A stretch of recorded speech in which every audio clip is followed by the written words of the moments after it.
家好，我们是来自 MRA SISWA 的志愿者，我们是来教这些小孩子如何 public speaking， 就是在大庭广众如何讲话，然后 present 东西。今天我们上的是如何辩论，所以我们等下就会教他们怎样辩论，然后让他们实习一下如何辩论。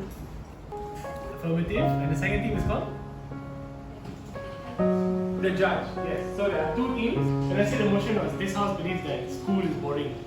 Agree, so you must agree that school is boring. If you're the affirmative team, same thing, right? And then secondly, but you cannot give new arguments of your own. Okay, so what we get definitions last week. So let's say the motion is this house believes that school is all done today. And being an argument, you must tell me this is my first argument. Can you call out the affirmative team?